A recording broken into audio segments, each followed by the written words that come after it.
আসসালামু আলাইকুম। আজকে আমার আলোচনার বিষয়বস্তু হচ্ছে আপনার নামে দলিল আছে, আপনার মিউটেশন আছে, আপনার দখলে আছেন আপনি। কিন্তু তারপরেও প্রতিপক্ষ আপনার বিরুদ্ধে মামলা করে দেওয়ানি আদালতে আপনার বিরুদ্ধে মামলা করেছে এবং আ কোনো প্রভাব খাটিয়ে তার পক্ষে রায় নিয়ে নিয়েছে। সেক্ষেত্রে আপনি কি করবেন? আজকের আলোচনার বিষয়বস্তু হচ্ছে এটা। তো অনেকে ভাবেন আমার নামে জমি রেজিস্টার্ড করা আছে, আমার দখলে আছে জমি, তাহলে আমার আবার সমস্যা কি হবে? কিন্তু এটা ভুল।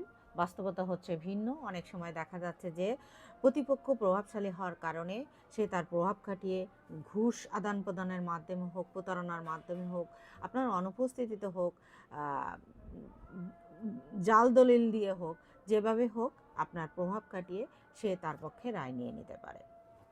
এজন্য আপনার করণীয় হচ্ছে যে যে আ আদালতে আপনার রায় দিয়েছে সেই আদালতে আপনি আ আ আপনাকে সে আদালতকে অবগত করতে হবে যে প্রতারণার মাধ্যমে আ আপনার রায়টা দেওয়া হয়েছে। আপনার অনুপস্থিতিতে রায় দেওয়া হয়েছে।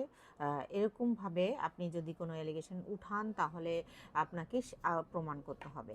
আর এই যে আদালতে রায় দিয়েছে সেই আদালতে আপনাকে মিস কেস করতে পারেন, করে মামলাটা পুনরুজ্জীবিত করতে পারেন। এই কারণ অনেকগুলো কারণ দেখাতে পারেন। এটা দেখে আপনি হচ্ছে যে মিস কেস করে মামলা পুনরুজ্জীবিত করতে পারেন। রায় বাতিলের জন্য মামলা করতে পারেন। রায় বাতিলের জন্য রায়টা বাতিলের জন্য আপনি সেটেজ করার জন্য এটাও আপনি করতে পারেন। আপনার প্রযোজ্য ক্ষেত্রে আপনি আপিল করতে পারেন, রিভিশন করতে পারেন এবং জরুরি ভিত্তিতে আপনি ইনজাংশন জারি করে এই দখল রক্ষা করতে পারেন। তবে আপনাকেই প্রমাণ করতে হবে যে এটা প্রতারণার মাধ্যমে নেওয়া হয়েছে, আবার গুরুত্বপূর্ণ তথ্য গোপন করা হয়েছে বা ভুয়া কাগজ বা সাক্ষ্য এইগুলো প্রতারণা, এইগুলো হচ্ছে যে ভুয়াভাবে ব্যবহার করা হয়েছে বা আপনার অনুপস্থিতিতে রায় দেওয়া হয়েছে। এইগুলো যদি আপনি প্রমাণ করতে পারেন তাহলে আপনার পক্ষে একটা ভালো প্রতিকার আপনি পেতে পারেন।